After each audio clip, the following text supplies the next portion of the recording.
Just before we start the formal presentation, in the last couple of weeks we've lost a dear committee member who had a great input on this pavilion build, and I just respectfully ask you to just quiet silent for just a few moments in memory of Brian Robertson.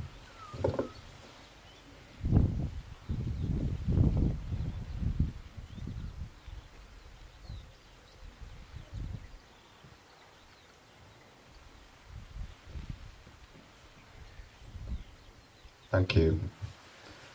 My job is obviously to welcome you all here today on a really very special day for the club. We've been founded for roughly 140 years, and during those years we've had a nomadic life really.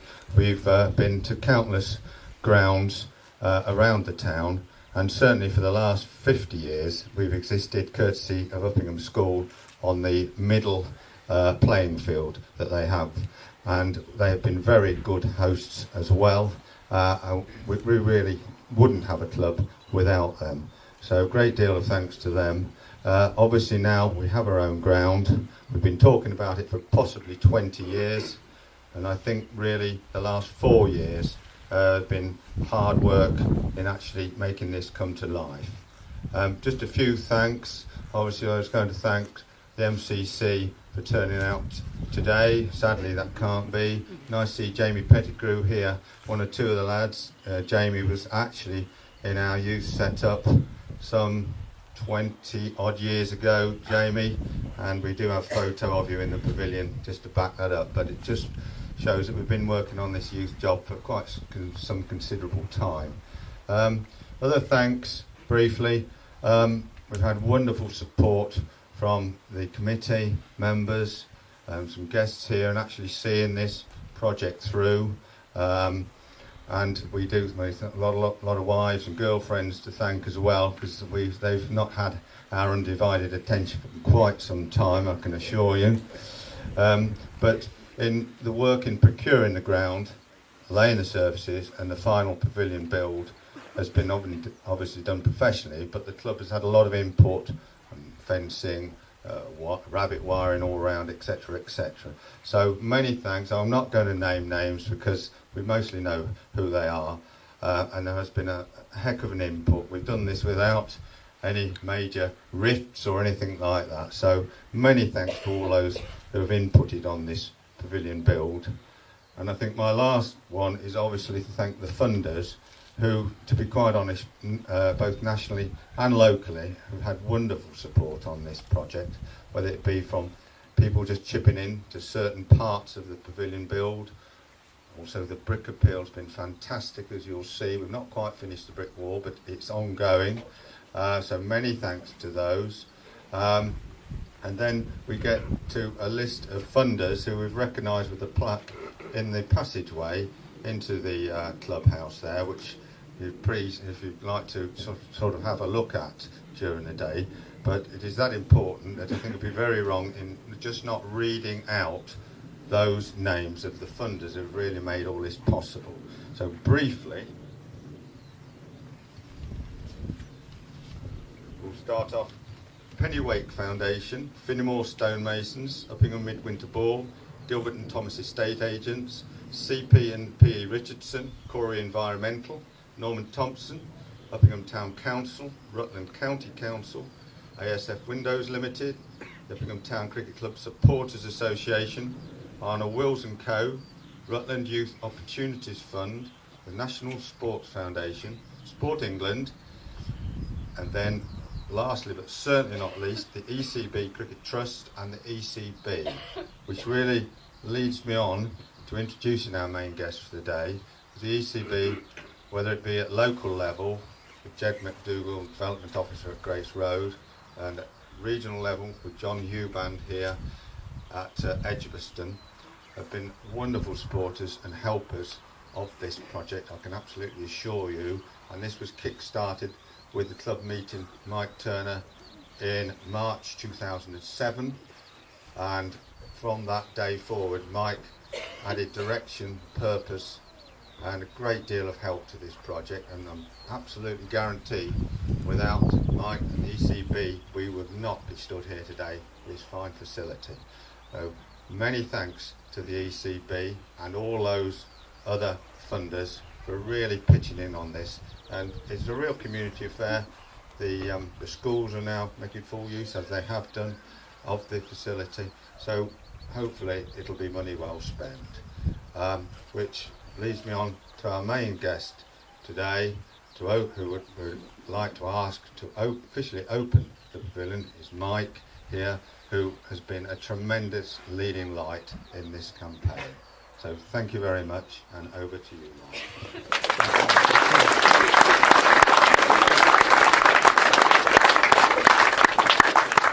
Mr. Chairman, ladies and gentlemen, Charlie, I'd like to remind you that the last time we met was in your farmyard. This was only a week or two ago, and I said to Charlie, how's the farm going? He said, we've had the most wonderful lambing season.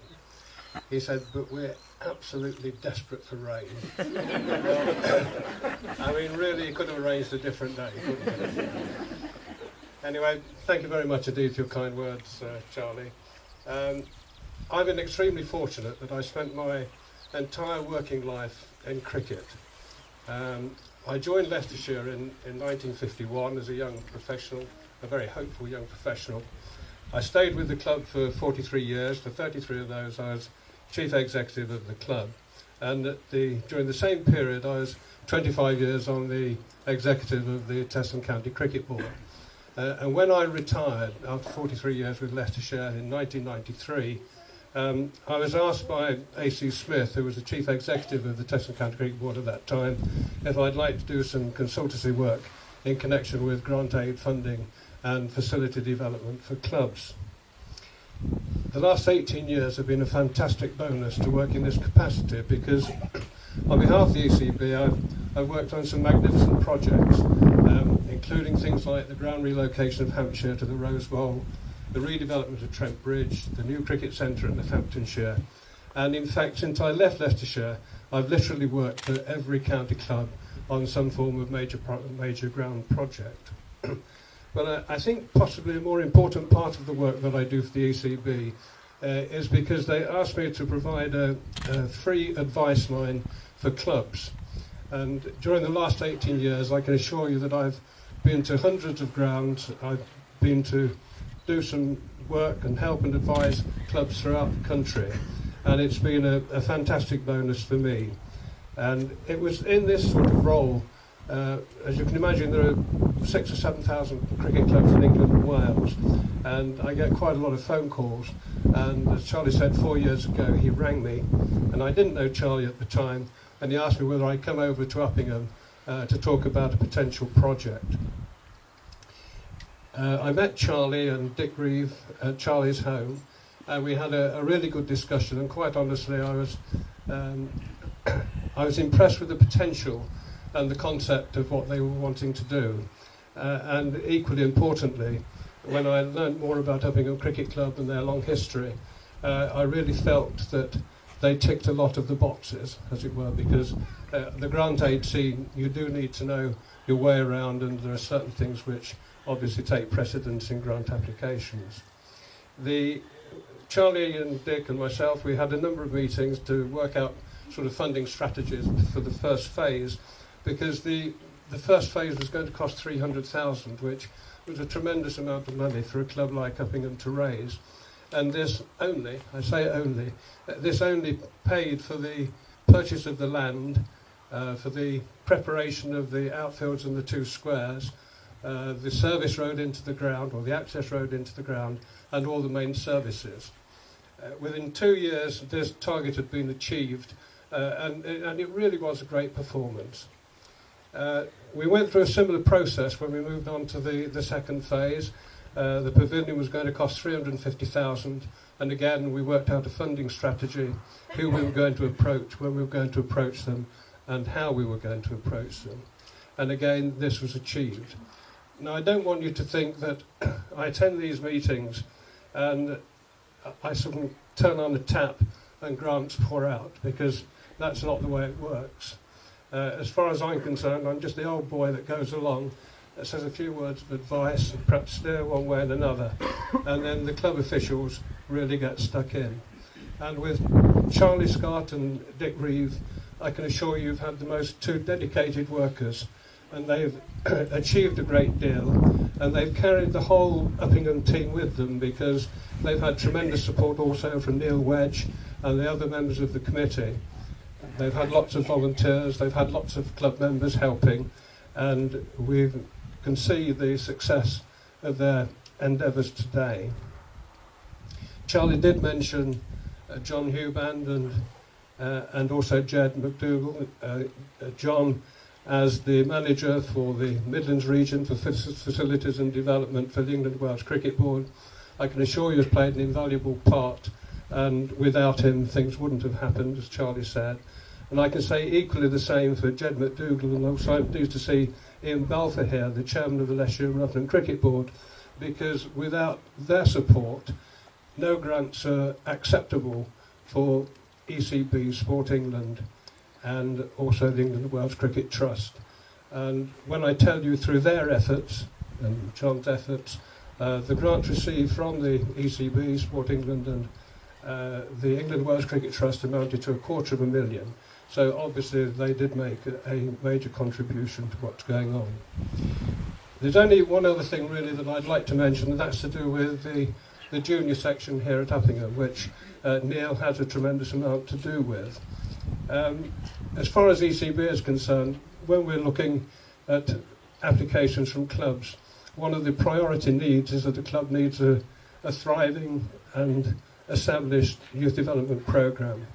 At Uppingham they have 150 youngsters, I mean really terrific performers, 150 junior cricketers at the club, and 30 of these are in the girls and women's section, and that again is an enormous bonus. The reason I wanted to mention the juniors, because there's a particular difficult grant aid area which, when it was launched 3 years ago, or just over 3 years ago, was called the Youth Opportunities Capital Fund. Now this fund's allocated money throughout the counties, and each county it's in a different name. In Leicestershire it's the Leicestershire Youth Bank, or was the Leicestershire Youth Bank, the scheme is now finished. In Rutland it's a different name, and in Northampton it's a different name. But 10 of the youngsters, the junior cricketers, attended 3 meetings between them. 4 attended one meeting, 3 another, and 3 another meeting.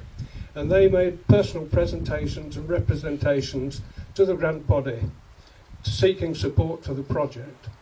And they achieved £60,000, which I think is a fantastic performance. So really what I'm saying is that, you know, when I look at the club from the outside and I see Charlie, Dick and Neil and know the committee, I know the work that volunteers have done, I know the work that the juniors have done in particular. It really has been a team effort, and there's no doubt that everyone will realise in Uppingham that with Charlie, Dick and Neil and the rest of the team, that the club is in safe hands now and for the immediate future. I think it's also comforting to know that the input from the juniors who raised so much money towards this project, that we can really look forward to more success and progress for the club in the longer term future. So I think on that note, I would have liked to thank the MCC team for being here. I happen to be an honorary life member of MCC, and I was really thrilled when they said, well, they offered to send a team here today. But those players that have come along from MCC, thank you very much for taking the effort and giving the time. I think on that note, all that's left for me to say, ladies and gentlemen, is to say congratulations and well played to everybody involved in this project. It really is a wonderful achievement, and now unveil the plaque and ring the bell and declare the ground and the pavilion open. Thank you.